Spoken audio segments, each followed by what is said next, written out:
Bem-vindos ao episódio número 79 do Ações e Companhia. Eu sou o Manuel Maurício e comigo, como sempre, estão os grandes Diogo Gonçalves e Gonçalo Garcia. Olá, pessoal. Como é que é? Olá, meu, tudo fixe? Tudo em altas. Nós sofremos várias críticas ao nosso episódio anterior. Eu, pelo menos, recebi duas críticas a dizer que foi, assim, uma chachada desinteressante, mais ou menos. E eu admito que tenha sido, porque nós não nos esforçámos assim tanto para arranjar tema a semana passada. E estava um amigo meu a dizer: se eu quiser saber se é sobre a Cecília ou a Cecília. Isto na brincadeira, obviamente. Por isso temos que ter atenção a isto. E cá estamos com um super episódio. Fiquem até ao final, porque isto vai ter surpresas atrás de surpresas. Um bocadinho João E um Baião. dia fazemos um spin-off com viagens e companhia. Exato. Olha, boa. Então, malta, que esta semana, o que é que se passou? Olha, o Diogo tem ali qualquer coisa. Conta lá, Diogo. Não vamos falar de coisas pessoais, não é? Senão depois... Ou não estávamos a falar disso? Podes falar, não podemos é ficar meia hora a falar sobre elas, mas podes falar à vontade.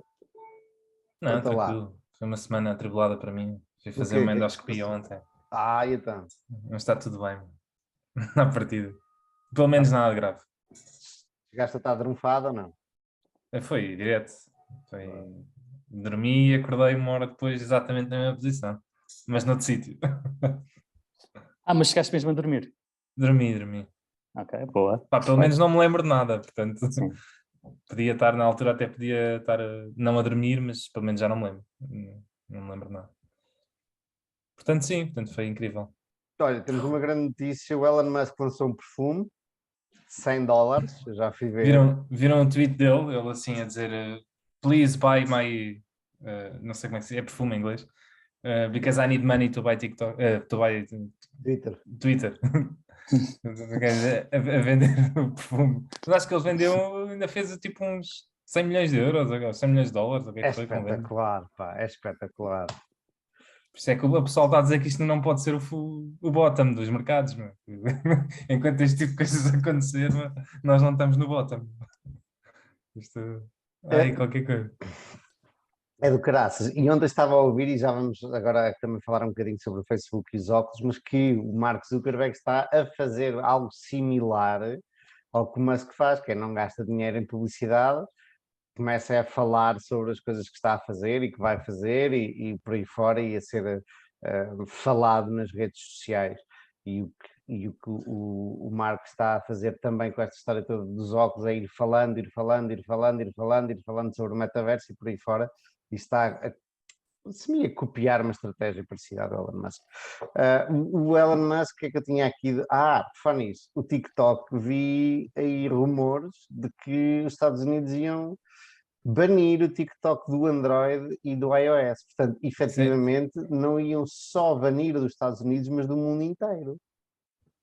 Isso é que é uma option call ao Facebook. Ter o Facebook é uma option call, né, do TikTok. Se o TikTok for banido, a ação sobe 100%, né, numas semanas.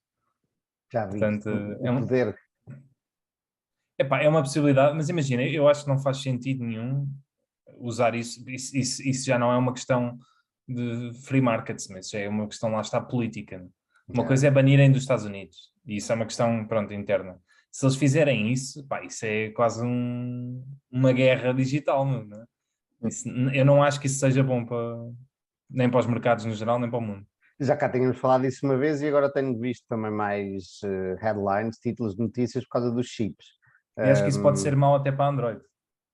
Porque depois certos países, lá está, certos países vão dizer assim, não, nem tem a ver com estar do lado da China, tem a ver com, se os gajos podem usar isto como arma, não é? Nós não queremos que os nossos telemóveis cá tenham Android no nosso país, porque se eles não gostam um dia, podem banir do país as aplicações que quiserem. Portanto, isso até pode ser usado como arma. E depois mas é tudo o que tem por base Android ou é só Android da Google? É que Android é open source, não é? E o da Google é um subsistema, é quase tudo, mas é um subsistema do Android. O que muitas marcas fazem, podem fazer um bypass a isso, não é? Porque lá está, podem criar um sistema operativo baseado no Android Sim, sem ter as aplicações da Google. Exato. E sem ter a Google Play. Eu tenho Xiaomi, acho eu, e a Xiaomi tem isso. É um sistema operativo deles, baseado na Google, no Android, mas por acaso tem as aplicações da Google, porque também deve haver um acordo. Mas é uma adaptação, não é Android puro. Mas pronto, entramos neste conflito e depois os países podem começar a... Eu não vejo isso como uma boa coisa, na verdade. Banirem nos Estados Unidos ainda é uma coisa. Agora, terem esse impacto em países terceiros é complicado. Mas pronto, mas se banirem nos Estados Unidos, a TikTok já perde grande da sua força, porque já está banido na Índia, não é? Então, se banirem nos Estados Unidos, dificilmente uma rede social mundial vai vingar, não é? Se não tiver estes dois mercados no futuro. E saíram resultados da TikTok no outro dia e perdeu dinheiro à séria, o que foi engraçado porque um monte de gente estava a favor do Facebook, ou a congratular-se a si própria, a dar uma palmadinha nas costas de isto, os bulls do Facebook, quem tem ações do Facebook, que o Facebook consegue ser lucrativo e bem lucrativo, enquanto o TikTok não. Pode crescer e pode estar aí em todo lado, mas dava prejuízo. Eu não vi contas nenhumas, portanto é tudo o que sei sobre isso. Mas vi a malta toda feliz a criticar o TikTok. E o que me lembra de uma coisa diferente, a minha namorada mandou vir pela primeira vez um vestido da Shein e diz que chegou num instante. Curioso. Por acaso não lhe perguntei muito mais sobre isso, mas como é que os gajos fazem chegar o vestido da China, se é que veio da China diretamente quando ela o pediu, ou se eventualmente já estava aí no armazém aqui próximo. Não sei. E vocês claramente também não sabem, não é? Não faço ideia. Eu acho que eles fabricam quase tudo lá, mas provavelmente já devem ter armazéns, não é? Espalhados para diminuir o tempo de chegada das coisas. Eu vi no outro dia na rua, não é um outdoor, mas um outdoor, não importa, da Shein a dizer que ia abrir uma pop-up, um evento qualquer patrocinado pela Shein ou da Shein, ou era uma pop-up store, ou era qualquer coisa que ia acontecer em Lisboa. Portanto, os tipos estão a apostar forte por aí. É assim, e eles só vendem para fora, eles não vendem no mercado chinês. Caso é interessante. Mais coisas. Olha, eu tenho uma, não é de interesse para muita gente, mas a Prozis anunciou hoje que vendeu o seu negócio é tipo a OLX deles na Rússia, que é a Avit, mas no fundo era onde, acho que era o país do mundo onde o OLX tinha mais sucesso. E vendeu por 2,5 bis, que é basicamente para aí 4% do market cap. E acho que para quem ao início, e até eu, quando a guerra começou, que fez um write-down, e aliás aquilo foi feito, um write-down nas contas da Prozis a zeros, não é? Foi o NAV a zero. Por causa da Rússia? Okay. Sim, porque, bem, eu ainda não sei como é que é em termos de trazer o dinheiro. Não sei se eles conseguem depois eventualmente tirar o dinheiro ou não. Mas venderam um local? Sim, venderam em rublos. E venderam em rublos. Sim, vai ser, pronto, mas vai ser essa questão agora.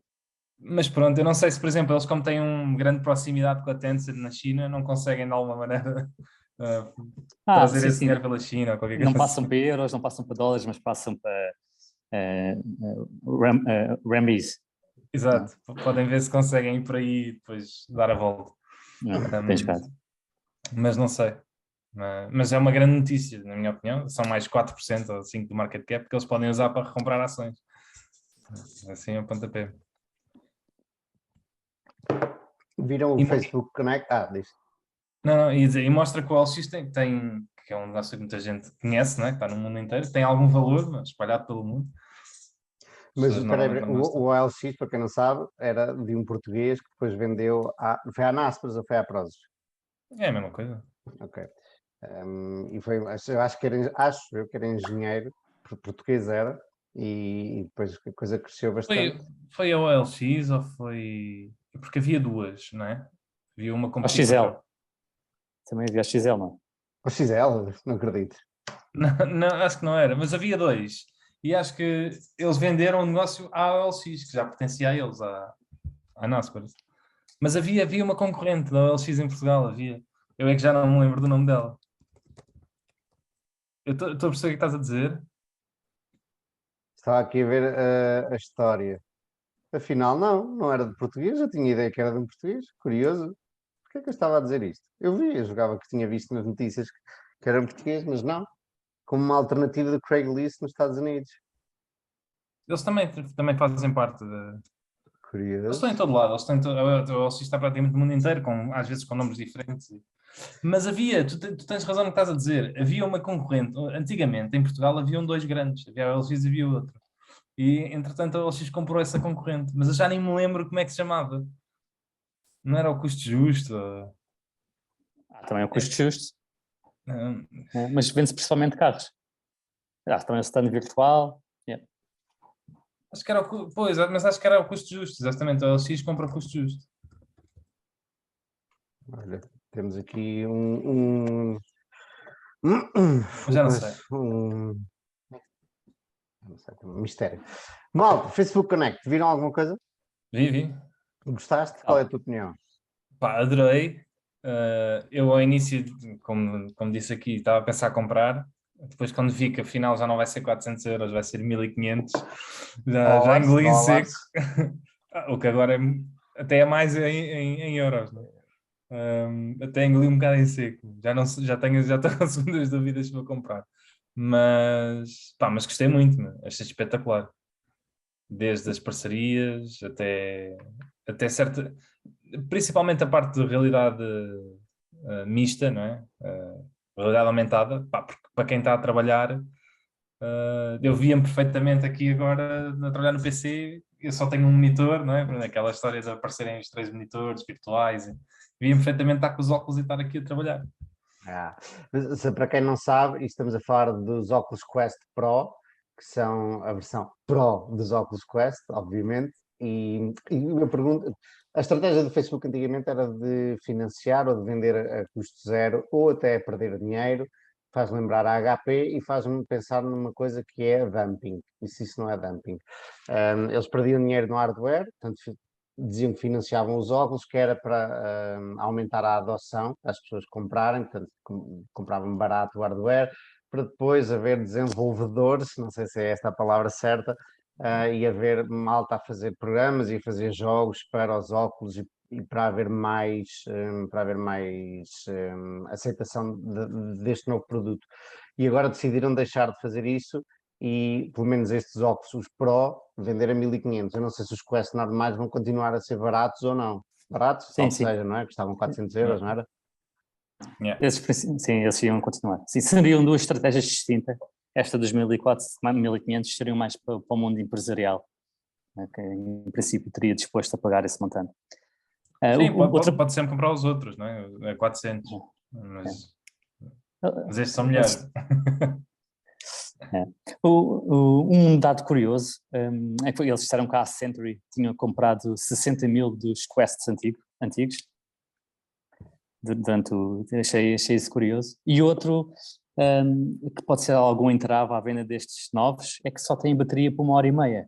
E pelo menos me pareceu muito curtinho. Eu também vi isso, epá, eu não sei que eles vão ter que arranjar uma solução. Eu acho que nos Quest 2 há um package externo, podes comprar uma bateria externa que dura mais tempo, pá, e acho que dá para estar carregado, ou seja, dá para estar ligado à ficha e tu continuar a operar com eles, não é? Podes pôr na cabeça e teres o fio ligado. Se estás parado a trabalhar, podes estar com o fio, sem problema. Yeah. Mas pronto, mas também parece pouca duração, não é? Para estar assim, claramente é um problema. Curti ver aquilo que já não se chama augmented reality, mas começa-se a chamar mixed reality, apesar de se calhar de ser também diferente do augmented reality, porque em teoria o augmented reality são aqueles óculos chamados stories da Ray-Ban que põem layers de coisas virtuais à frente da realidade. Portanto, eu posso estar a olhar para vocês em pessoa e os óculos aparecem no vosso perfil de LinkedIn ou mando uma mensagem assim. Neste caso do Mixed Reality, o que fazem estes óculos novos são completamente fechados, mas têm câmaras, mandam-nos, portanto, gravam o que está à nossa frente, nós estamos a ver o que está à nossa frente e depois mistura coisas virtuais e podemos estar a ver tudo o que está à nossa volta e no meio ter um ecrã, ou 2, ou 3, ou 4 de trabalho, monitores virtuais, ao mesmo tempo que estamos a ver o que está à volta. Viram o avatar que aquilo já, ou que eles já vão ser capazes de fazer. Mas isso já está disponível ou era? Eu não percebi se estava disponível ou se são. Pois não, está em research. É engraçado ver, eu não sei muito bem que estratégia será esta, e se será uma parecida com a do Elon Musk para não pagarem publicidade. Por exemplo, eles estão a demonstrar os problemas que estão a ter constantemente. Por exemplo, pernas. Os avatares, por enquanto, ainda cortam a meio da cintura porque não conseguem reconhecer o movimento das pernas. Mas agora já vão usar, porque os controles, agora os controladores de mão, os comandos, já são computadorzinhos e têm eles próprios sensores, e a realidade e a inteligência artificial vai conseguir adicionar as pernas, aquilo lê um bocado do nosso movimento e a inteligência artificial adiciona as pernas. E eles estão a explicar exatamente os problemas que estão a ter e o que estão a resolver. As pernas é uma delas, a seguir vem, depois também era as microexpressões dos olhos e tal. É engraçado ver que eles nos estão a partilhar connosco os problemas que estão a ultrapassar. Normalmente isso não acontece, não vemos a Apple a dizer, olha, agora temos os AirPods nos ouvidos e precisamos de, sei lá, fazer com que eles entendam o discurso. Não nos dizem isso, lançam o produto muitas vezes finalizado ou não nos apontam as falhas que estão a tentar resolver. E o Facebook está a fazer uma coisa diferente.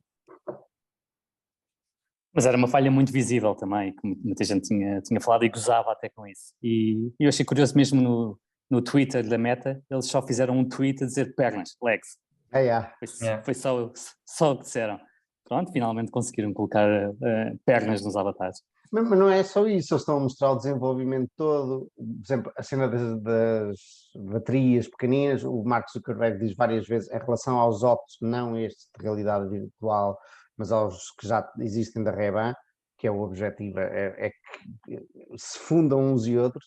Ele diz, nós precisamos de arranjar a bateria para isso, precisamos que não aqueçam, porque tu tens os óculos na cara e as pessoas, ninguém vai querer que os óculos aqueçam demasiado porque tê-los na cara. Portanto, ele diz os problemas todos que estão a ter.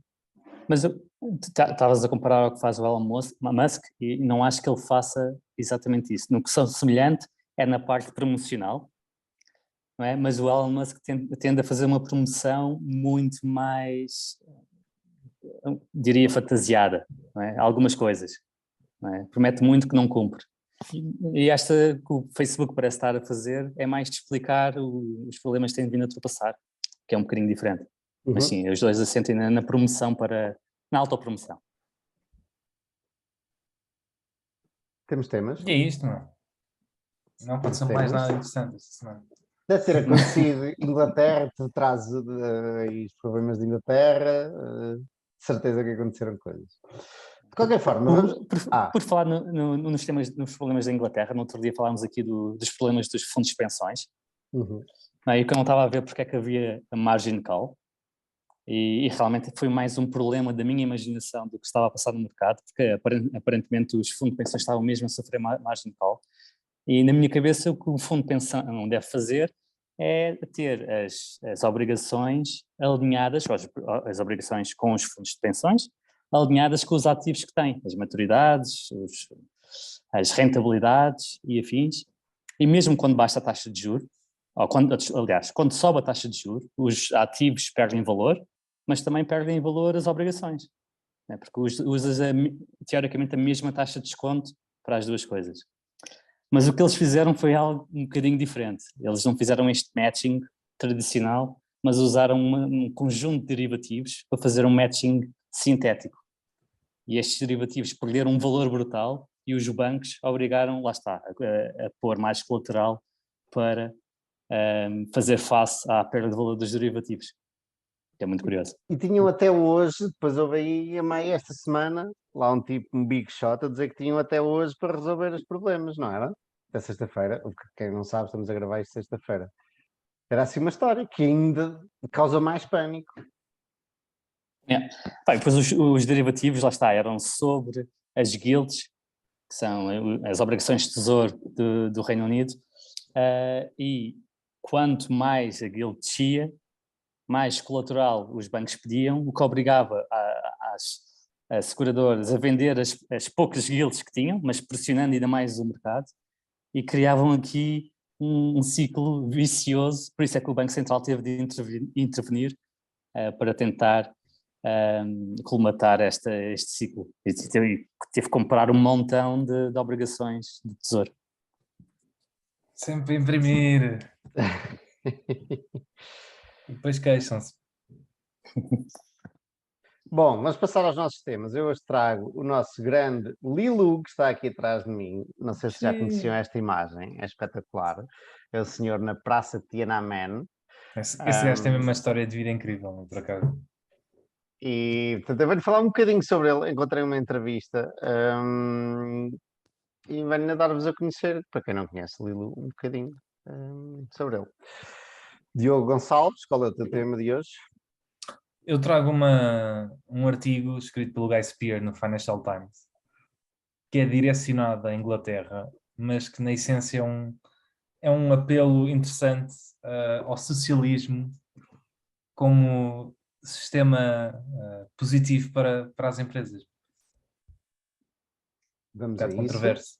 Interessante, interessante. Vamos lá ver o que é que isso nos traz. Gonçalo Garcia, GG. Cheio de curiosidade para ouvir os vossos temas. Eu trago uma carta deste livro que falámos na semana passada, um subtema mais concreto, que é a falar sobre os negócios que são geridos por famílias e o problema inerente, ou potencial problemas inerentes a este tipo de negócios. O artigo chama-se Happy Families e é de 2012. Ok. Posso começar? Força. Vamos a isso, que o meu tema é muito rápido. Na verdade, eu enquanto estava a preparar este tema há bocado e a escrever aqui umas notas, encontrei um blog post altamente da história do Lilu com vídeo e tudo, que vos vou mandar, mas que eu ainda não tive tempo de ver na sua totalidade, mas vou ver e depois, se necessário, venho aqui fazer alguma intervenção. Deixem-me só pôr aqui as minhas notas no sítio certo, antes que eu faça a asneira. E aí vamos nós. O grande Lilu é um senhor que está aqui atrás de mim, para quem está a ver isto, está ali com uma pala, tipo chapéu, todo pintarolas. Este senhor é um grande investidor e quem não sabe, ele é famoso por várias coisas, mas muito por ser o Charlie Munger, sócio do Warren Buffett, é conhecido por dizer que tem 3 investimentos: Berkshire Hathaway, qual era a outra? Costco, não? Sim. Costco, que é uma espécie de retalhista dos Estados Unidos, tipo a nossa Macro, para simplificar. E ele até está na borda de Costco também. E Lilu. E Lilu. Portanto, Lilu tem uma boa relação com o Charlie Munger e costumam almoçar e jantar muito lá pela Califórnia, que é onde o Lilu passa a maior parte do seu tempo. Este grande Lilu é conhecido por ser, obviamente, para o Charlie Munger lhe confiar o seu dinheiro, é conhecido como sendo um dos melhores que para aí anda, um dos melhores do pedaço, como diriam os brasileiros. E ele é chinês, é originalmente chinês. Curiosamente, era comunista e os seus pais eram os intelectuais chineses. E a certa altura, como muitos estudantes, começa a chatear-se com a falta de vamos dizer, de liberdade de expressão na China, e é uma das pessoas um dos organizadores dos protestos na Praça Tiananmen, que depois originaram o célebre massacre de Tiananmen, que, pelos vistos na China, ninguém sabe, nem ninguém ouviu falar. Não sei se foi um de vocês que me disse isto. Alguém me disse isto há uns tempos atrás, o que é curioso, porque a comunicação social abafou a coisa. E o que me leva a pensar como é que o Lilu hoje em dia... O Lilu, entretanto, teve que fugir da China, foi para os Estados Unidos com uma mão à frente e outra atrás. Aqui a história na minha cabeça não está perfeitamente clara, mas ele na faculdade ouviu dizer que havia um tal de Warren Buffett que vinha discursar à faculdade dele, a dar uma aula, e ele foi ver e a partir daí fez o clique com o senhor Warren Buffett e com o investimento, e o value investing e tudo isto, e a partir daí é história. E o tipo apaixonou-se pelo mundo do investimento e por aí fora. Hoje em dia, o Lilu é muito conhecido também por andar entre a China e os Estados Unidos E eu pergunto-me como é que ele consegue entrar na China, tendo sido um dos grandes organizadores, ele e a futura mulher. Na verdade, aqui o vídeo que eu estava a começar a ver diz que ele foi mesmo um dos cabeças do protesto de Tiananmen, e depois a mulher, a futura mulher, porque ele casou-se logo a seguir, foi quem deu, porque ele vinha de uma região cujo os outros estudantes não confiavam nele por causa da região, não sei exatamente porquê, mas acho por causa da relação com o Partido Comunista, e não o viam como um verdadeiro revolucionário. Portanto, a mulher passa à frente e é quem lidera oficialmente o protesto, e ele acaba por se casar, pronto, depois vai para os Estados Unidos. Não sei como é que ele ainda hoje consegue entrar facilmente na China. É uma história que eu ainda não vi bem contada, não sei se não está bem contada ou se eu não vi. Diogo, tu sabes? Não, e não está de todo bem contada. O único sítio em que se calhar se poderá saber alguma coisa é no livro dele, que eu nunca li, que ele tem um livro publicado. Ok. Sim, out of print. É difícil encontrar. E não se encontra aí nas internets, não? Pois, não sei. Não procurei a fundo. Ok. Mas uma justificação possível, não é? E desde já vou especular um bocadinho. Eu acho que ele era muito crítico quando era jovem, mas nos últimos anos, ou pelo menos nas últimas décadas, deixou de ser completamente. Não se tem ouvido nada dele a falar contra o regime chinês, completamente apolítico. E uma postura, e esta é uma postura de não agressão por parte da China face a alguém que deixou de ser crítico, é uma postura inteligente para mostrar que há uma porta aberta a quem se, digamos, era rebelde e que se reconverteu. Portanto, até faz sentido, do ponto de vista estratégico, mostrar que, ok, eras rebelde quando eras jovem, agora és rico, tens dinheiro, és influente, desde que estejas do nosso lado, tudo ok. Ok, é um bom ponto de vista. Porque é também engraçado como é que uma pessoa que tanto criticou, não é, quando era miúdo do regime, hoje em dia, não digo que é a favor, não é, mas pelo menos é confiante em relação ao futuro. Ele fala muito bem do potencial futuro da China. E investe bastante na China também. Sim, mas isso é mais compreensível. Bem, é compreensível, mas ele próprio diz, a primeira coisa que tens que fazer para investir num país é acreditar que o país vai prosperar, não é? Portanto, tens de ter essa confiança. Se achares que não vai prosperar, não faz sentido. Mas isso, no caso dele, acreditando nisso faz todo o sentido, não é? Porque ele conhece a cultura, conhece a língua e vive lá, não é? Hoje em dia, apesar de estar muito tempo nos Estados Unidos ainda. Olha, Moving the Mountain Documentary, pelos vistos, é sobre o Lilu. Engraçado, sempre a aprender, meus amigos, depois mando-vos isto. E estava aqui a ler, enquanto vocês estavam a falar, que ele escreveu um livro engraçado. E foi isso que lhe permitiu pagar os estudos. O que quer dizer que o livro que escreveu foi bem lá atrás, ainda quando estava na universidade. Curioso. Bom, mais coisas a descobrir. Mas o livro também se chama Moving the Mountain.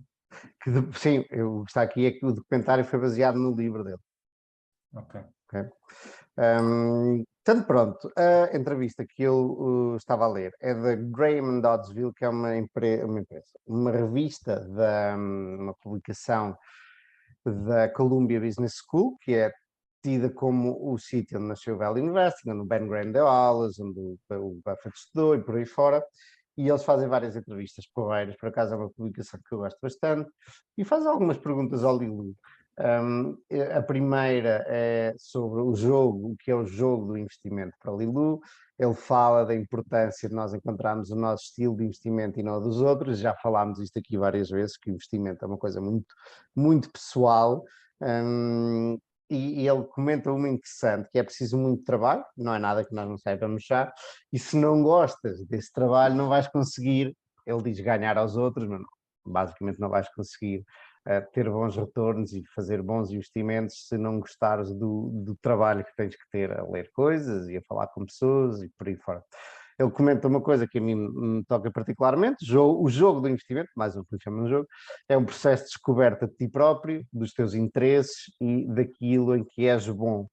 e depois mais à frente fala do círculo de competência e comenta-nos que mesmo dentro do investimento ou do value investing existem nichos ou estilos que funcionam para umas pessoas e não funcionam para outras. Ele começou a comprar cheap securities, portanto, securities em português, como é que vocês traduziriam? Já tivemos esta pergunta aqui, já não me lembro qual era a palavra.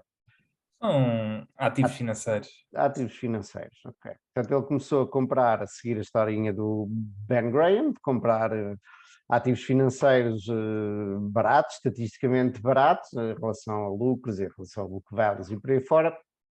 Pouco a pouco foi-se apaixonando por negócios e por conhecer bem negócios e por negócios fortes e continuou a comprar, passou a comprar, fez mais ou menos o percurso do Buffett, não é? Depois de conhecer o Charlie Munger, começou a comprar negócios bons, mas ainda a preços muito baixos. E a certa altura diz ele que não se satisfaz só com o mercado de ações, com o mercado secundário, e começou também a trabalhar no venture capital, ou a criar e a ajudar a criar startups. E uma delas é bastante famosa, que é a Capital IQ, que é uma espécie de Bloomberg, e ele foi um dos primeiros investidores na Capital IQ, que depois foi comprada, se não estou em erro, pela S&P, não tenho a certeza disto, mas acho que sim. Foi. Bom. Ele queixa-se que vendeu demasiado cedo, podia ter ficado muito mais rico, e este é um clássico dos grandes investidores, é um dos grandes erros que todos apontam, Moniz e tal, é vender demasiado cedo. E pronto, principalmente em bons negócios que tendem a fazer compounding para sempre, enquanto são bons. Ele disse que Capital IQ, primeiro estavam a querer competir com a Bloomberg e começaram, porque estavam a criar um produto que era concorrente, começaram a conhecer bem a Bloomberg e que perceberam realmente a Bloomberg é um serviçozão e depois não concorreram diretamente com a Bloomberg e acho que em vez de virar tanto para o lado dos hedge funds, acho que foi o que eu entendi sem estar explicado, começaram a virar para o lado da banca de investimento, ou seja, os serviços que a Capital IQ fornecia eram mais para a banca de investimento. Não ficou muito claro para mim, mas acho que era isto. Ele disse que era muito difícil competir com o Bloomberg. Mas pronto, era um ponto de vista que eu não conhecia assim tão bem, o lado venture capital do grande Lilu. Também nos fala um bocadinho sobre shortar, mais uma vez, como todos os outros grandes, ou como muitos deles, shortou nos seus tempos jovens, mas depois abandonou, porque o upside é só de 100% e o downside é ilimitado, porque normalmente é pedido dinheiro ou ações emprestadas para shortar. E depois fala-nos da BYD, que é uma empresa de carros elétricos, e no outro dia vi um autocarro elétrico destes em Lisboa de transporte público, da BYD, e achei curioso. E ele fala-nos da BYD e como é que descobriu a BYD, que depois o Charlie Munger também investiu na BYD, e eu acho que o Warren não investiu, não foi a Berkshire, acho que foi o Charlie Munger só, mas não tenho a certeza disso, se calhar o Warren chegou a investir. Como é que é? Sim. Eles ainda têm uma participação grande na Berkshire via a parte energética. Portanto, a participação da Berkshire ainda são para aí uns 13%, dos quais a Berkshire tem 90%, porque só tem 90 agora comprou ao Greg Abel, tem mais 1%, mas pronto, lá está. Essa participação não é detida diretamente pela holding. Mas sim, eles compraram bastante. Não sei porque é que eles compraram via empresa energética, nunca consegui descobrir porquê. Compraram em 2008, pai. E pergunta-lhe o entrevistador porquê e tal, e ele aponta algumas razões e diz que o engenheiro fundador começou com um empréstimo de 300 mil dólares e criou uma empresa de vendas de volume de negócio de 8 mil milhões, com 170 mil empregados e dezenas de milhares de engenheiros. E depois, obviamente, estão na indústria certa, na hora certa, não é? Portanto, é uma empresa que constrói automóveis e veículos elétricos na China. E o repórter pergunta-lhe se a qualidade dos automóveis vai melhorar, pelos vistos é uma coisa pela qual a BYD é conhecida, é a qualidade não ser muito boa.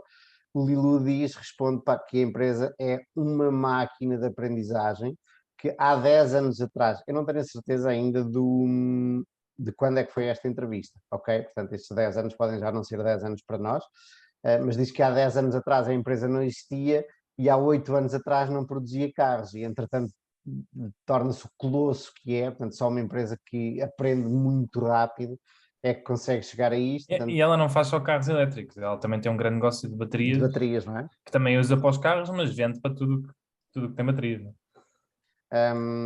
Portanto, ele diz que a cultura de engenharia da empresa é brutal, e daí terem investido lá atrás a um preço que ele considerava ser bastante baixo. Depois eles falam um bocadinho sobre a Berkshire, a tecnologia, que normalmente o Warren Buffett e a Berkshire são conhecidos por não investir em tecnologia.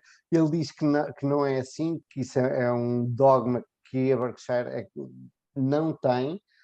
A história é, o Warren não investe em coisas que não entende e a tecnologia é muito rápida a mudar e a concorrência aparece muito rapidamente a criar produtos novos. E não é por ser tecnologia, é porque a tecnologia, ou todo o ecossistema da tecnologia é algo que muda muito rápido e o Warren Buffett não gosta muito disso, porque não se sente confortável, está fora do círculo de competência, não é algo que ele consiga prever daqui a 10 ou 20 ou 30 anos, a não ser, por exemplo, como a Apple, que ele vê não como uma empresa tecnológica, mas como uma empresa, uma marca, um franchising, como ele chama, marca de consumo e um bocadinho de luxo também. Portanto, não é tanto a tecnologia de que eles fogem, mas mais o estar fora do círculo de competência. E, pelos vistos, ele fez um bom trabalho a explicar-lhes a BYD lá atrás, e por isso é que eles investiram. Nesse ponto do Warren ter comprado 5% da Apple, é espetacular o quão ele conseguiu perceber a Apple conceptualmente sem nunca usar um iPhone e sem sequer ter um smartphone. No livro que falámos a semana passada e que eu ainda estou a ler, o Capital Returns, eles falam bastante sobre insider view e outsider view. E que é muito mais importante ser generalista e ter uma visão outsider e conseguir relacionar as coisas sem olhar demasiado perto. E esse é um ótimo exemplo. Ele não precisou de perceber usar um telemóvel, não precisou de... A opinião dele, da forma como aquilo serviria para ele, na cabeça dele serve muito pouco. O que ele conseguiu perceber foi o quão as outras pessoas valorizavam aquele telefone. E isso sim é o fator-chave. Não te quero desdizer, mas tenho a certeza absoluta, sem ter prova nenhuma, que ele pegou no iPhone e que alguém lhe explicou como é que aquilo funciona e o gajo teve ali muito tempo a entender um iPhone. Opa, é a tal história de olha para o que eu faço, não olhes para o que eu digo. Não, mas isso é claro, e nem do ponto de vista de investimento, não é? Qualquer pessoa...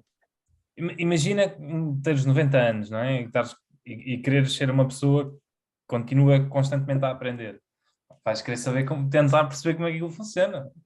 Mas não quer dizer que domines aquilo, não é? Como uma pessoa da nossa idade domina. Claro, mas ele deve ter pegado ao Bill Gates, olha, vem cá dar uma voltinha a almoçar a Omaha, explicar-me um ecossistema, explicar-me porque é que isto é diferente do Windows, e isso tudo, deve ter percebido bem mais do que eu percebo da Apple, do que faz, dos componentes e dos ecossistemas.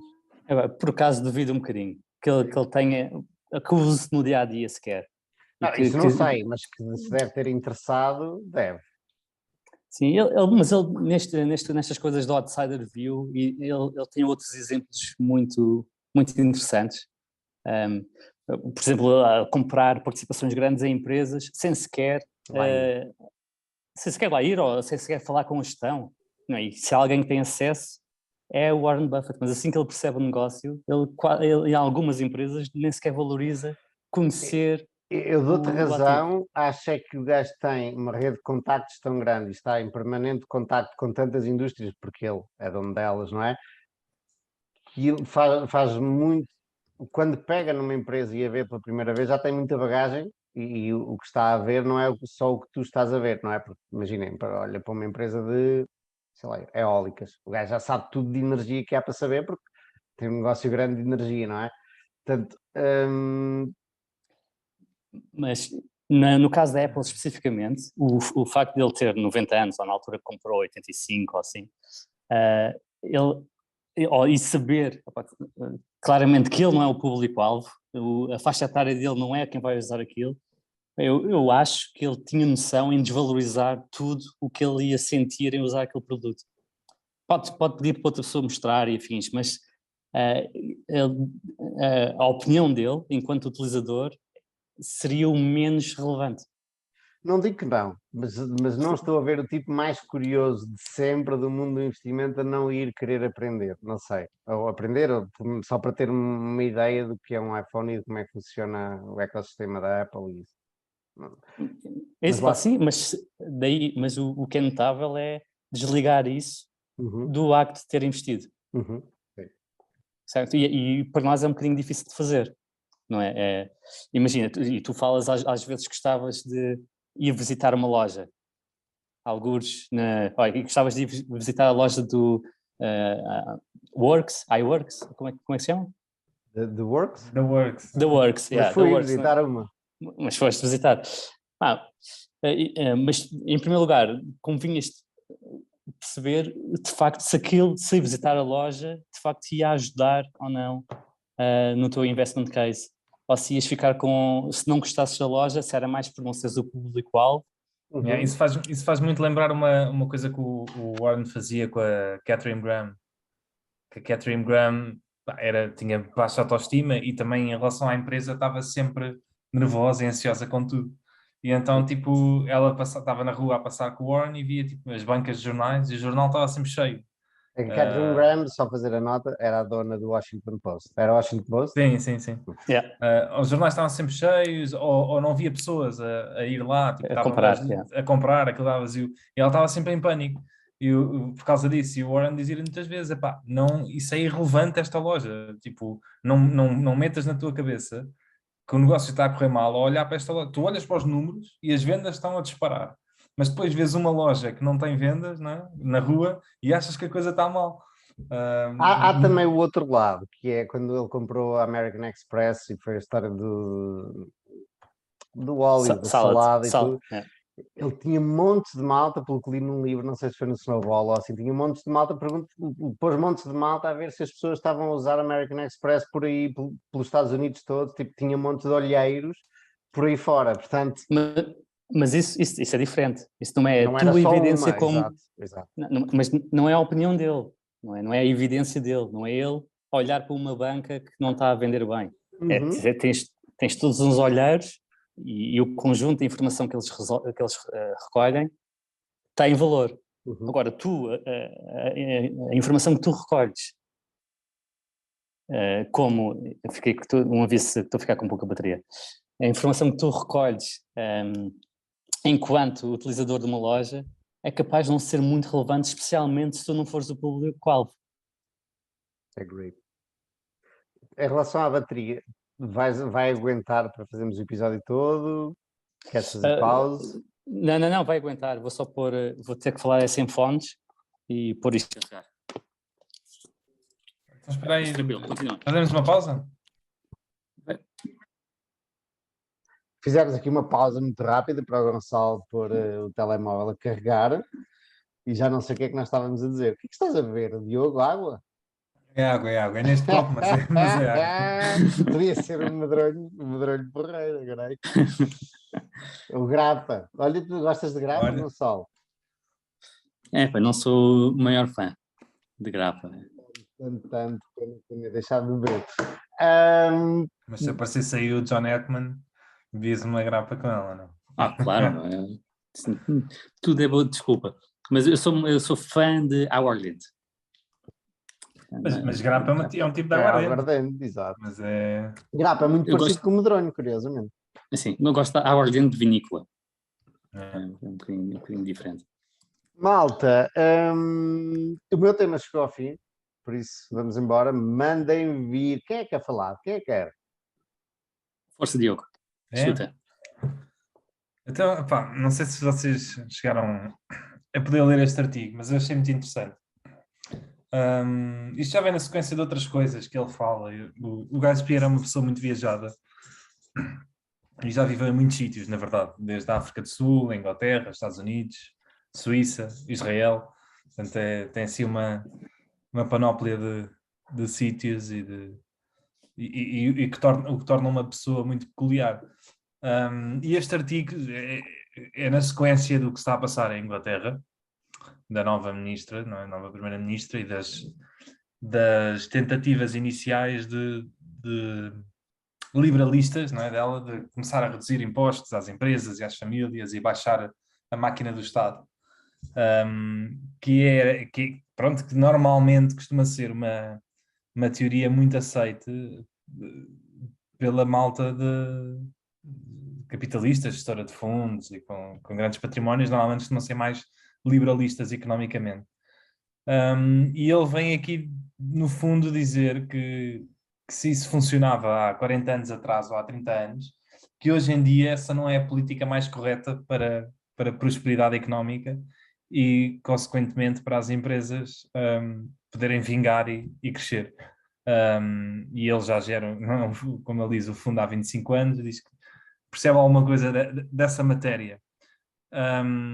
E que basicamente o que ele diz é que tu queres, para criar riqueza e prosperidade futura, é preciso investimento, não é? E essencialmente os países ou as zonas com maior capacidade de prosperar são aquelas em que realmente crescem, investem em infraestruturas,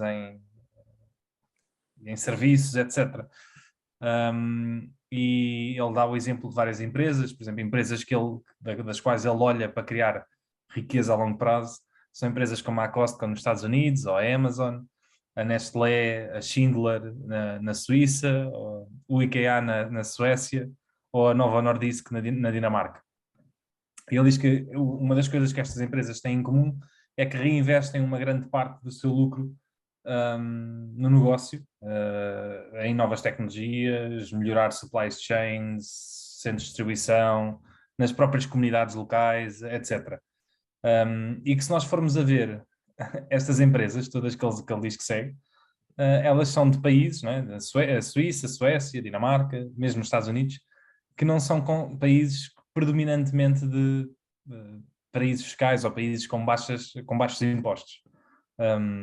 Normalmente a maior parte destes países são democracias sociais estáveis, que têm um governo até bastante de uma dimensão saudável e que tem uma parte grande da economia do país e que normalmente são governos confiáveis pela população de uma maneira geral. A população e o governo confiam-se mutuamente de maneira geral. Nos Estados Unidos cá não é bem assim, mas nos outros. E que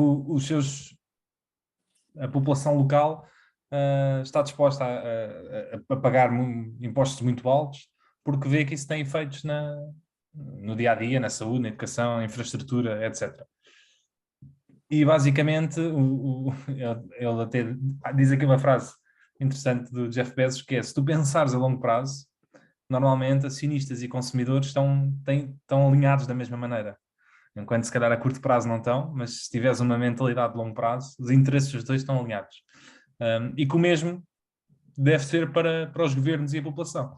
Se pensarmos a longo prazo, né, os interesses da população e dos governos devem estar alinhados. E por isso é que ele diz que, por exemplo, o exemplo da Suíça, que é o país onde ele vive atualmente e onde gera o fundo dele, onde tem o negócio dele, portanto é o país onde ele passa predominantemente mais tempo, não é conhecido por ser um país particularmente de taxas muito baixas. Isto é engraçado dele dizer isto porque, por outro lado, é um país que é conhecido por os fundos, por haver imensos fundos lá, porque não se paga mais-valias, imposto de mais-valias sobre o capital. Portanto, eles efetivamente têm impostos muito altos. Mas IRC nem por isso. Por acaso não sei. Mas acho que de uma maneira geral os impostos lá são altos. Mas o custo de vida é muito alto, talvez o IVA seja alto, mas o IRS, não o IRC, mas o IRS não me parece que seja muito alto, principalmente em comparação a todos os outros países que estão à volta. Tipo Itália, Alemanha, França. Mas olha, ele diz aqui, ele diz no artigo que os income taxes, portanto, seria suposto o IRS, não é? Ronda à volta dos 50% para a maior parte das pessoas. Uau, ok. Não diria que fosse tanto. Pronto, eu na verdade também não conheço o sistema, portanto não sei. Mas efetivamente, pronto, segundo é algo que eu também estou a falar de cor. Eu sei que os nórdicos têm um imposto muito alto, Dinamarca, Suécia, etc., pagam muitos impostos. Na Suíça eu não tenho esta ideia, ele diz que sim. Eu sei que não pagam mais-valias sobre o capital. Portanto, Mas também pagam grandes impostos sobre os dividendos. 35%. Ok, olha. Pronto, lá está. Portanto, provavelmente também é um país bastante com taxas bastante altas. Mas ele diz que, ao mesmo tempo, é um país excelente para se investir, porque essas taxas, esses impostos, são eficientemente reciclados em serviços do governo para a economia, funcionar tudo como deve ser.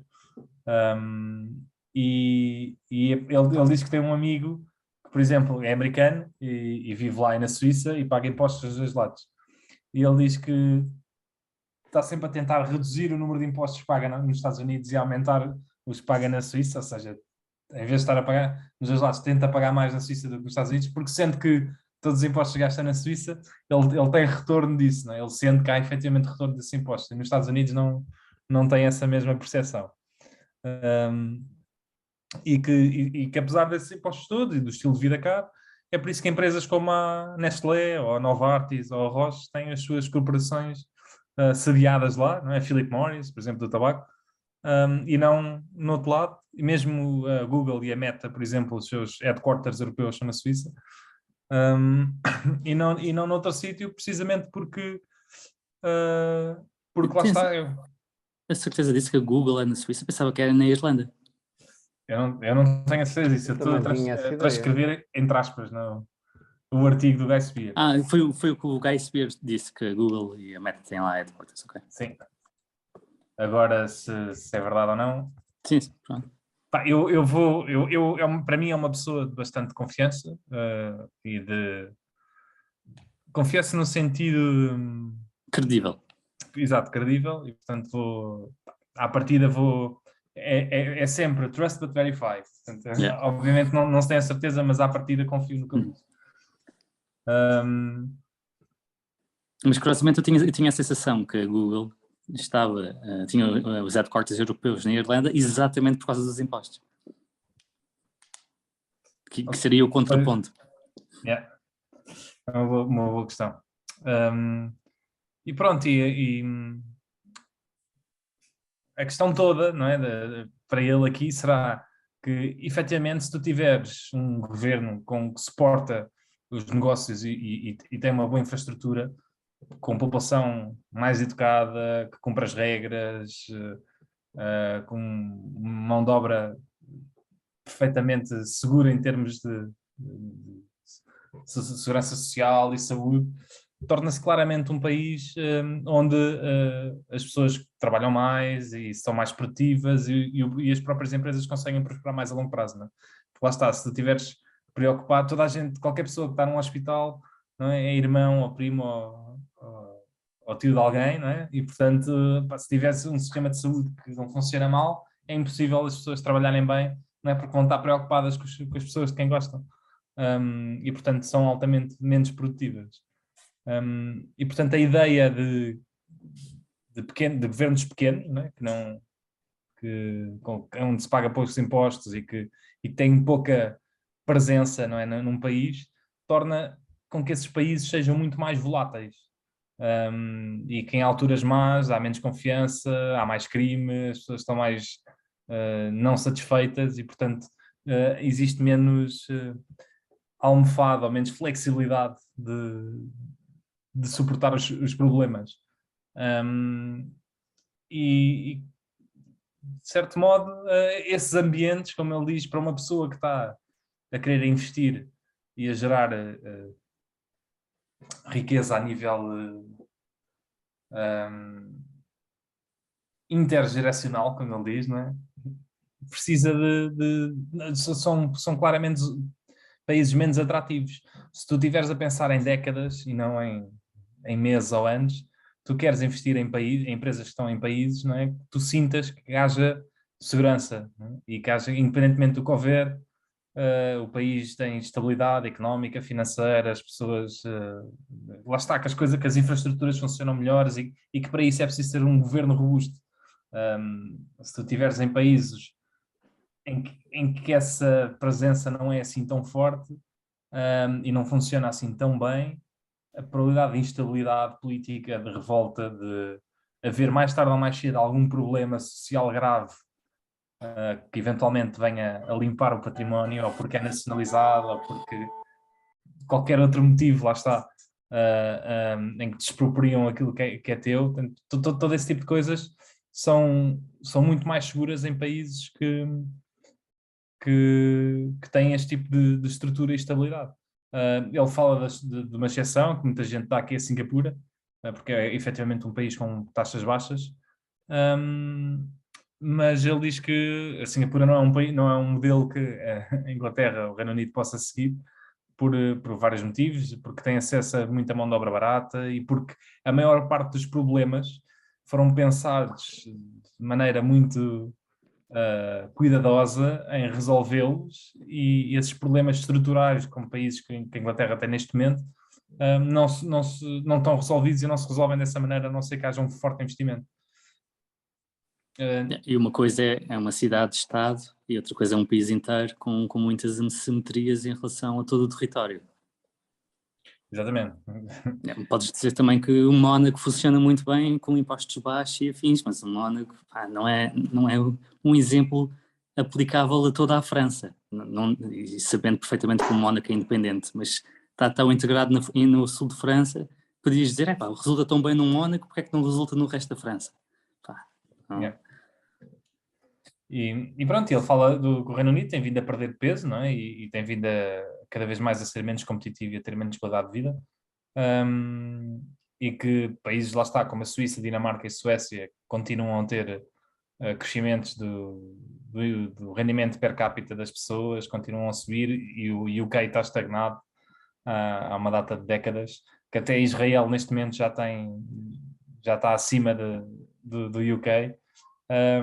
E que basicamente o país passa a maior parte do tempo a discutir politiquices, não é? E ideologias, e se devem pertencer à União Europeia ou não devem, se devem ser membros do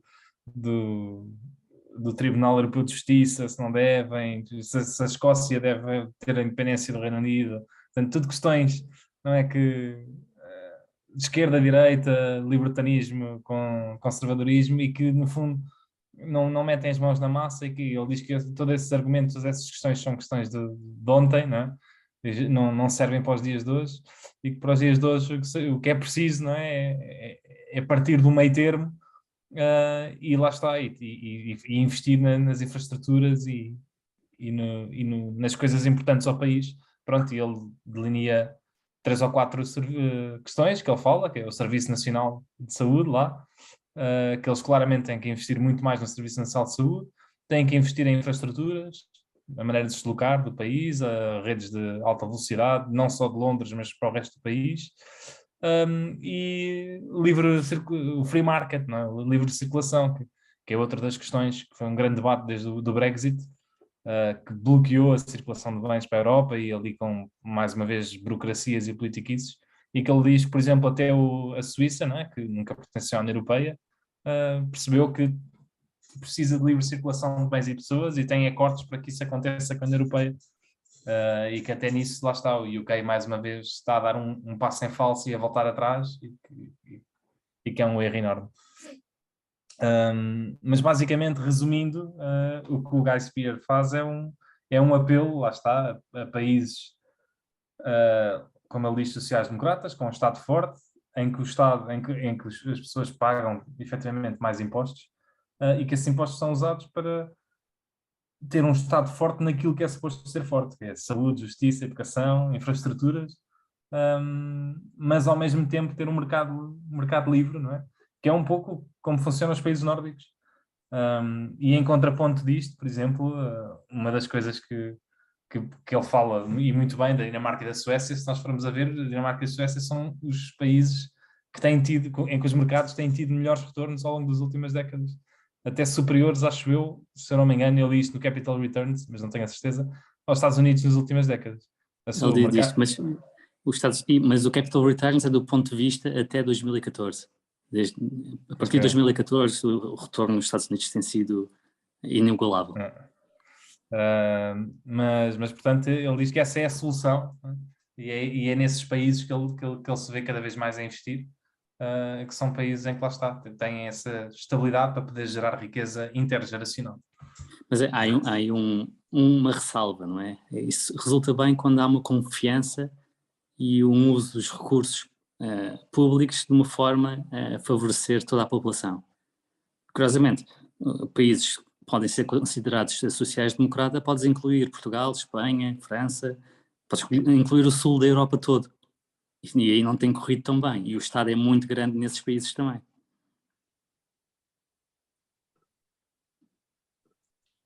Não é? É curioso, temos um Estado gigante.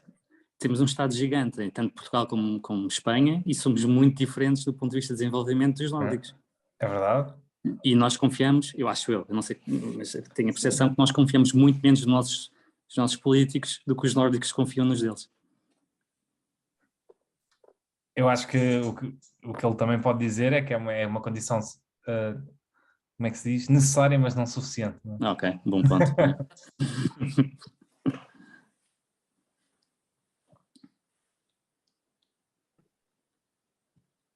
É isto. Está aqui fechado o meu artigo. Interessante. Este problema que eu estava a falar agora é um problema de agência. O que estamos a falar acaba por ser um problema de agência, não é? O facto de, se o Estado for muito grande e se não tiver os incentivos alinhados, e se não forem pessoas íntegras e honestas, ou dito por outro lado, se houver corrupção, vão usar recursos de uma forma que não beneficia o povo, as pessoas, a população. E fazendo a ponte para o meu artigo, isto acontece muitas vezes nas empresas quando estas não têm os seus incentivos alinhados com os acionistas. E podíamos pensar que uma forma de resolver este problema é investir em empresas familiares em que os acionistas são donos, ou que pelo menos existe uma família ou um indivíduo a controlar a empresa e por isso os interesses estariam alinhados. E aqui o Marathon Asset Management, os tais conjunto de portfólio management que escreveram um livro, Capital Returns, apontam que realmente investem em muitas empresas que são controladas por famílias ou por indivíduos, e que normalmente resulta, exceptuando alguns aspectos, e é aquelas tais coisas que eles enumeram uns 5 aspectos que fazem com que estas empresas resultem mal, mas basta um deles acontecer para tudo correr mal. E eu também tendo a investir em algumas empresas familiares, entre as quais a Exor, ou mesmo a própria Vidral, tem algumas famílias por trás, a Michele Costas, com o Teixeira Amorim, e este foi um artigo que eu achei bastante interessante para também ver se alguma das minhas empresas tinha algum problema que eles enumeram aqui. Então vamos lá aos pontos. O primeiro ponto seria a falta de unidade entre a família. Ou seja, quando a família, há vários membros de uma família e quando ela não se está bem e há ali alguma competição entre eles, ou há divergências, heranças que correm mal, e ele dá o exemplo, ou eles dão o exemplo da família Gucci, italiana, que acabaram por ter que vender a marca aos Pinhalt Printemps Redut. E que realmente foi a única solução que eles arranjaram, e até vender, e ficaram muito distraídos com tudo o que estava a se passar na família e acabou-se por a marca desvalorizar, que depois foi retomada. Em contraponto, eles dão aqui o exemplo da Hermès, uma empresa que tem corrido muito bem, apesar de já ter passado várias gerações, e a geração atual são cerca de 70 pessoas, e estas 70 pessoas conseguem criar uma unidade dentro da família e manter o controle da empresa. E a relembrar que a Hermès já sofreu uma oferta hostil da Louis Vuitton, e aliás puxada pelo Arnault. Lá está, o Lobo de Cashmere tentou comprar a Hermès e não conseguiu, exatamente porque a família se manteve bastante unida, e desde essa oferta, apesar da Louis Vuitton ter tido uma performance espetacular em bolsa, a Hermès ainda teve melhor, ainda fez melhor, ainda teve melhores retornos. E aqui lembrei-me, olhando para as empresas do meu portfólio, que a Exor, antes do John Elkann ter assumido o controle da empresa, com a morte do patriarca anterior, com o avô do Elkann, houve uma luta pelo poder grande e eles tiveram quase até a perder o controle da Fiat, onde o próprio CEO se virou contra eles e aproveitou o facto de estarem a passar por uma crise financeira grave no mundo e pela empresa estarem em dificuldades, isto em 2008, e tiveram que vender muitos ativos para reassumir o controle da Fiat, e ainda aos dias de hoje há alguma tensão familiar, e pelo facto do Elkann ser o gestor, ter esta passagem de avô para neto foi complicada na família, e a própria mãe do Elkann não compreende porque é que ele foi favorecido em relação a todos os outros netos, ou em relação aos outros filhos dela, o que é curioso. Ponto número 2, a perda de pessoas com qualidade para gerir o negócio. Não é? Isso pode acontecer quando a família tem preferência para colocar a pessoas da própria família a gerir. E, curiosamente, olhando para a Exor, o John Elkann é a única pessoa da família, ou das únicas pessoas da família na Exor, na própria Exor. Também a Exor só tem 25 pessoas na holding, portanto não poderia ter muita gente. E depois, se olharmos para os CEOs das empresas que eles controlam, também não vemos pessoas da família. Agora, a Fiat faz parte da Peugeot, chama-se Stellantis, e quem tem lá, temos por exemplo o Carlos Tavares, claramente, sendo português, não é da família do Elkann. O ponto número 3 seria o que eles chamam self-dealing, portanto é a família tirar para proveito próprio o controle da empresa, e isto são questões mais difíceis de ver, mas que se nota em alguns pontos, nomeadamente quando a própria família tenta comprar ativos da empresa e consegue preços melhores ou piores, porque detectar casos de roubo é quase impossível. Aqui, olhando para as minhas empresas, não noto muito. O que se nota é quando o preço da ação está incrivelmente deprimido, algumas destas empresas tendem a retirá-las de bolsa.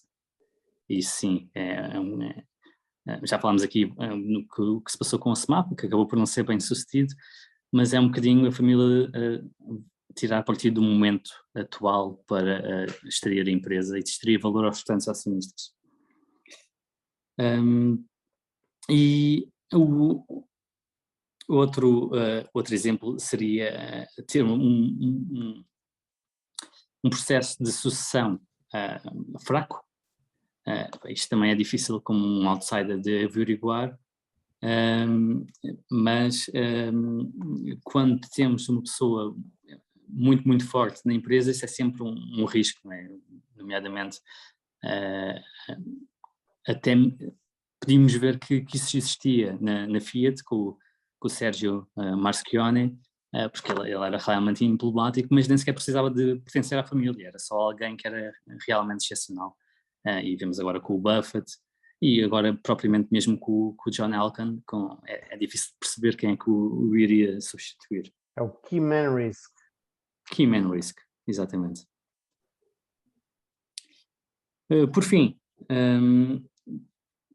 eles falam que algumas destas empresas têm uma promiscuidade com a política que pode não ser sustentável. E eles, curiosamente, para o meu espanto, até enumeram uma que acham que há uma promiscuidade grande, e eles decidem apontar o dedo à Telmex, que é do Carlos Slim, e que claramente houve aqui uma promiscuidade para que ela fosse tão dominante. Olha o relógio. Sim, peço desculpa por este som, há aqui um relógio nesta casinha onde eu estou a ficar, é uma casa de campo bem antiga, portanto tem um relógio de parede dos antigos, que cada 15 minutos... E de noite, como é que é? O quarto é do outro lado da casa, portanto acho que não se vai ouvir, mas realmente ele dá um toque a cada 15 minutos, assim, com 3 badaladas, e a cada hora faz um barulho, parece uma discoteca de relógios. Ou parece, não sei se vocês conhecem aquela música dos Pink Floyd chamada Time, e começa com, conheces, Diogo? Aí começa com um barulho de um relógio antigo a despertar, fez-me lembrar o começo. E tens aí esse quadro que também é mesmo para dizer que estás em Itália, não é? Sim. Sim, aqui eu tenho isto desfocado e não estava a conseguir alterar para vos mostrar, mas é bastante religioso, e tem a Virgem Maria no meio, portanto dá para perceber que é uma casa bem tradicional. Mas falando aqui da Telmex no México, houve até um ponto em que parecia que ele estava a perder o controle da política, e a autoridade da concorrência lançou uma multa que, passado umas semanas ou uns meses, foi tudo arquivado, e continua, apesar de uma dominância e dos preços das telecomunicações no México serem muito mais altos do que nos países à volta. É curioso, e na opinião deles, o mercado tende a avaliar estas empresas como se esta promiscuidade fosse mantida para sempre, mas seria razoável esperar que, com a morte, por exemplo, do Carlos Slim, que este controle sobre a política se atenuasse bastante. Não é? É a mesma coisa, seria pensável que, sem ter um patriarca a puxar os ordelinhos na política, seria difícil de imaginar que a Telmex se mantivesse tão forte. Olhando para estes pontos, tirando talvez aqui uns mais difíceis de controlar, como o self-dealing, eu acho que nas empresas onde estou investido não identifiquei que fossem especialmente relevantes. Não sei se vocês têm algumas empresas familiares no vosso portfólio. Eu nem é que a história também não está muito mal contada, está muito mal contada, mas também houve ali conflitos familiares, né? O que não em termos de mas foram conflitos familiares que surgiram por causa da morte do patriarca e que ficaram resolvidos. Ficaram resolvidos, é porque eu tenho ideia que, por exemplo, entre o John e a mãe dele, aquilo tem havido atritos ao longo do tempo e processos. Sim. Sem dúvida, a mãe nunca aceitou e tiveram que vender muitos ativos pertencentes ao bolo da herança para chegar a um acordo com a mãe. É verdade. E a mãe não quis ter nada a ver com a Exor. Portanto, do resto da fortuna da família, tiveram que fazer ali ajustes para comatar a vontade da mãe. Curiosamente, a mãe tem irmãos, e esses irmãos também têm filhos. Estava tudo ok com ser o John Elkann a gerir a empresa, e todo o resto da família aceitou que ele era o escolhido do avô e que fazia sentido que fosse ele a gerir a família e que recebesse a maior parte do património para conseguir controlar de alguma forma. Mas a própria mãe não aceitou. Achei muito curioso. Sim. Como o que é que terá acontecido para não se estarem bem ou para essa situação acontecer? Mas a história dele também é bastante diferente, porque a mãe casou-se com um jornalista e mudou-se para Nova Iorque. Portanto, houve aqui algum distanciamento do resto da família que se manteve na Itália, e o Elkann, aos 18 anos, decide sair da América para vir estudar para Turim, engenharia, e para estar mais perto da família, e ficou muito próximo do avô. Portanto, quebrou muito o laço com a família que ficou nos Estados Unidos. Ou pelo menos assim parece. Eu não sei dizer por certo, mas parece ter quebrado o laço aí quando ele se tornou um jovem adulto. Eu acho que aqui dos 5 pontos que fizeste, o famílias que se chateiam é o mais difícil de saber. Tipo, como é que fazes? Quer dizer, é fácil de saber depois de se chatear e depois de dar a asneira, mas se está a haver problemas ou quesílios internos é difícil muitas vezes saber. Agora está a pensar nos Miquel e Costa. Se os gajos estiverem a almoçar todos chateados e tiverem problemas, digo esses outros quaisquer. Até ser público e a coisa chegar a um ponto difícil, como é que tu sabes? É verdade. Pode só avaliar o potencial para. Não é? Temos alguns casos em Portugal que se tornou bastante público, e estou-me a lembrar, por exemplo, da família Queiroz Pereira, com o facto das irmãs do Pedro Queiroz Pereira estarem a pensar vender a participação que tinham na Sodim, que é basicamente a holding que controla tudo o resto, ao Grupo Espírito Santo. E aí houve uma desavença brutal, porque se as irmãs vendessem, o Grupo Espírito Santo controlava toda a panóplia de ativos da empresa, acabava controlando a Sodim, controla-se a Semapa, que se controla a Portucel, e, na altura chamava-se Portucel, agora chama-se Navigator e Cessar. E então isso foi relativamente difícil de resolver. Mas sim, normalmente vem a público e depois ou é resolvido ou então pode trazer a casa abaixo. Imagina que realmente a Sodim ia para mãos do Grupo Espírito Santo e que eles conseguiam usar todo o cash que a Navigator gera, e ia ser, podia se tornar noutra PT. Promiscuidade com a política acho que é mais fácil de um gajo perceber.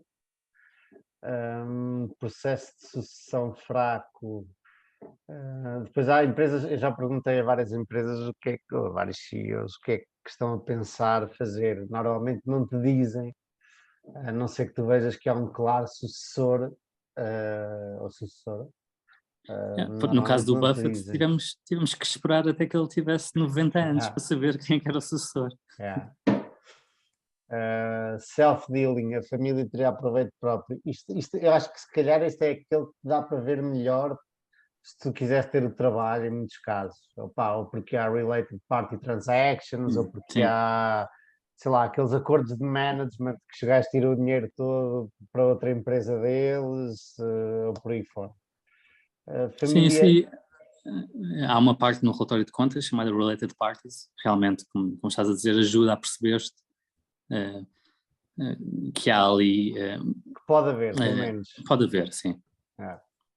Familiares no management, tanto pode ser bom como mau, porque lá está, nós gostamos de empresas familiares, portanto, à partida gostamos de ver que a família está toda alinhada. Como é que sabemos se aquelas pessoas são competentes ou estão ali só por serem da família? Também não é fácil de saber. Portanto, é tudo muito subjetivo. Estes pontos todos, acho que os mais fáceis de ver é a promiscuidade com a política, e talvez a família a tirar proveito próprio e a prejudicar os acionistas.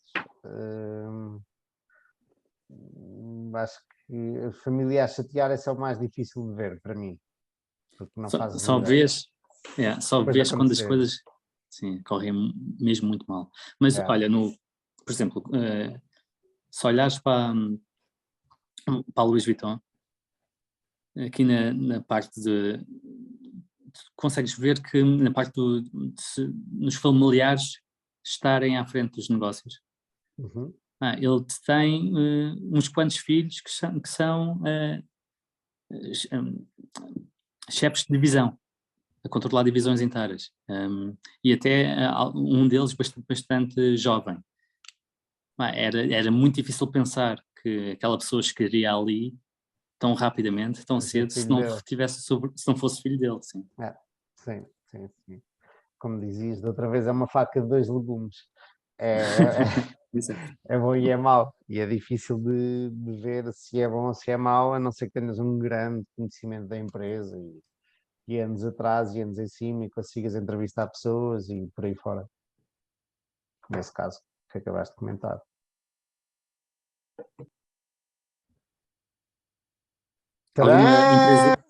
Alguma empresa familiar no vosso portfólio que vos preocupe? Ou estão confortáveis com...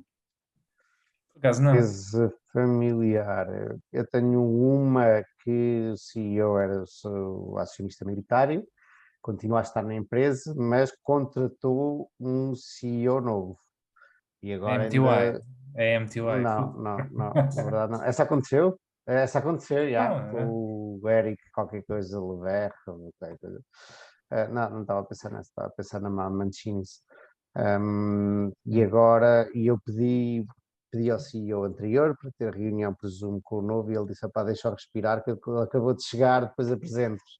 Portanto, ainda estou na dúvida, e o anterior tinha dado muitas provas, e tinha muito skin in the game, e este não faço ideia. Portanto, é toda uma dificuldade acrescida agora a perceber, porque muito do que a empresa, de onde a empresa se chegou é por causa do CEO anterior, e agora é mais difícil de perceber. Portanto, eu vou dar o benefício da dúvida, gosto de dar o benefício da dúvida enquanto não há nada a dizer-me para não o dar, mas é logo, não é yellow flag, mas há que terem atenção a isso, especialmente porque vem de fora e não é de dentro. Eu gostava que tivesse vindo de dentro e não veio.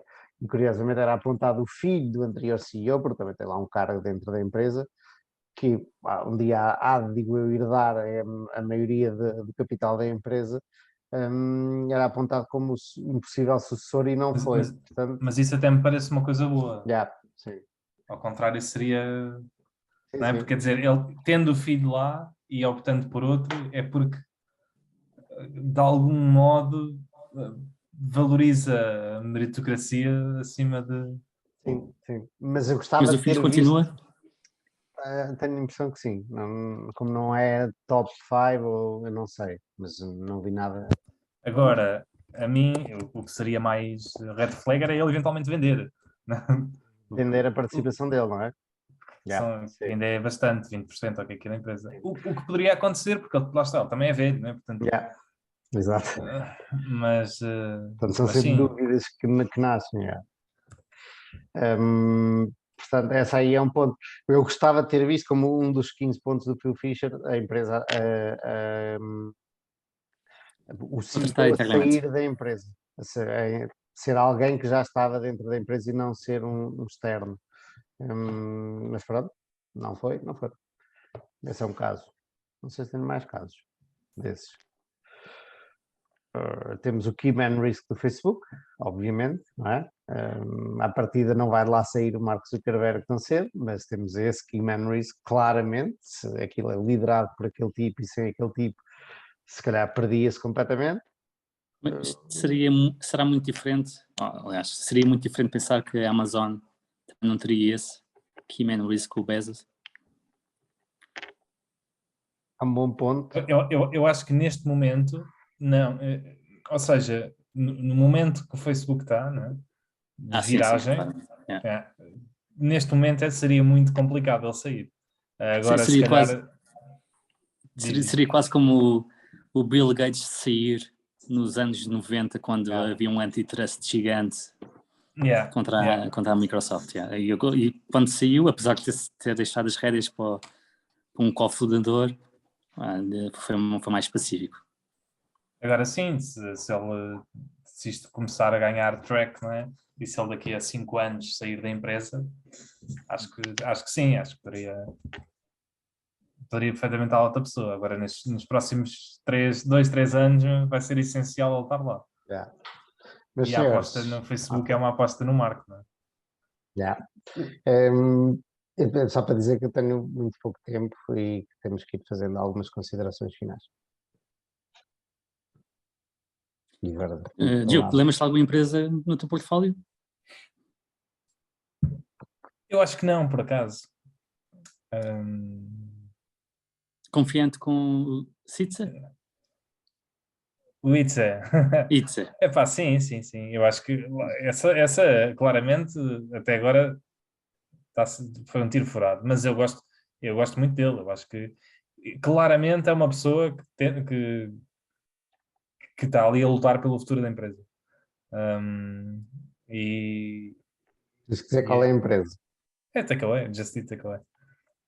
Apesar dele hoje em dia só ter 7 ou 8%, mas ainda são, pronto, é o património dele, não é?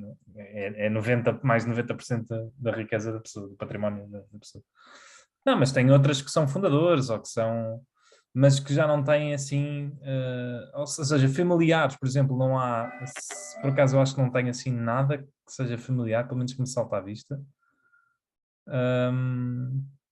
Mas eu gosto muito de empresas fundadoras, sim, principalmente fundadores. Eu tenho Spotify, por exemplo, que é um fundador, também tenho um bocadinho de Facebook. Aliás, tenho Salesforce também. Lá está, tudo empresas ainda lideradas por fundadores. Na Micron, por exemplo, é engraçado, porque não é o fundador, mas o gajo que está lá é reconhecido na indústria como um dos melhores gajos da indústria. Foi o fundador da SanDisk, uma empresa de... Aliás, ele é o criador, ou um dos criadores das memórias flash, dos SSDs e das PNs, da memória NAND, é um dos precursores tecnologicamente disso. Depois, entretanto, vendeu a empresa que criou, que é a SanDisk. Se eu não me engano, aliás, vou confirmar, vou ver que é para não me enganar, a Western Digital, exatamente, e que, entretanto, foi chamado depois para ser CEO da Micron. Ou seja, ele não é o fundador da Micron, mas é claramente um founder e um empreendedor nato e que percebe da indústria ao pontapé, que foi um dos criadores da indústria. Mas sim, é tudo empresas. Lá está. Eu acho que cada caso é um caso. Por acaso é uma pergunta interessante, porque eu olhando, por exemplo, para Portugal, eu tenho sempre uma má reputação, para mim uma má ideia das empresas familiares em Portugal. Sim, mas olha que, olhando para a Bolsa, tanto Colicera Amorim como Altri, como sim, Navigator, Sonai, etc. Mas Sonai, sinto Jerónimo muito. Jerónimo Martins. Martins é tudo familiar em Portugal. Sinto muito que não é que eles não gerem riqueza, mas sinto muito que os minoritários não interessam para nada. E, por exemplo, na Sonai há muito essa filosofia. E Sim. em tudo o que foi spin-offs, de tipo Sonai Indústria, Sonai não sei o quê, os minoritários foram sempre papados. Foi sempre negócios arruinosos para os minoritários. Mas com a Altri não foi bem assim. Com a Altri não Aliás, foi. é um exemplo, é um bom contraponto. Mas A é muito a Altri minha. devia estar lá fora e ser uma grande empresa. Já é uma grande empresa, mas se estivesse lá fora. Aliás, a Greenvolt acho que já é maior que a Altri. É assim uma coisa, ou é do mesmo tamanho, uma coisa do género. Mas é por causa da bolha de ouro. Pois, se calhar. Mas sou muito cético no sentido de que acho que não somos, os minoritários não são respeitados da mesma maneira. Acho que não querem saber de nós para nada. O que está em bolsa é tipo, é para lhes dar jeito, é um egoísmo. Não sei, tenho muito essa ideia, por acaso. Mas depois passando lá para fora já não vejo tanto isso, ou já não sinto tanto isso. Mas pronto, olha, não sei. Mas oficialmente prefiro empresas de fundadores, sim. Mas não de famílias. Não tipo, isto é o património da família, tipo Motengil e coisas do género. Tipo, lá está. Tipo, porque isso depois há tipo um brasão associado, há toda uma bagagem que não acho que deve ser assim. Podem não fazer a coisa certa, certa ou melhor por causa da família. Concordo contigo. Malta. E curiosamente, só para concluir, a Altri realmente não é uma empresa familiar nesse sentido mais tradicional. Eles foram 4 ou 5 amigos que decidiram fundar uma empresa e foram máquinas a alocar capital. Chegamos ao fim. É verdade. Até para a semana. Até para a semana, pessoal. Bom fim de semana, bom jantar, divirtam-se. Para a semana não tenho a certeza de poder gravar. Vou falar nisso. O Gonçalo, tu vens da Sicília quando, Gonçalo? Segunda. Eu vou na quarta para a Holanda e vou ficar uma semana por aqueles lados. Portanto, tu gostas muito da Holanda, neste caso, porque é a minha viagem anual a ir ter com este meu amigo da Eindhoven e depois aproveito e conheço os subscritores do All in Stocks que trabalham na ASML, mas este ano há um festival em Amsterdão que é a ADE, a Amsterdam Dance Event, pelos vistos é uma grande evento pela cidade toda, e vamos vários amigos que estão em vários pontos da Europa passar uns dias ao festival, mas também ainda vou a Paris também, portanto vai ser um passeiozinho fixe. Isto tudo para dizer que não tenho a certeza, uma vez que quarta, quinta e sexta vou estar em festival, ou quinta e sexta, não sei muito bem quando é que vou gravar, portanto temos que ver isso. Pode dar-se o caso de não conseguir gravar para a semana, mas vamos vendo, vamos falando. Vê lá se ainda sais de lá, fechas uma venda numa casa lá em Amsterdão e tudo. Malta, abraços. Um abraço. Tchau, tchau.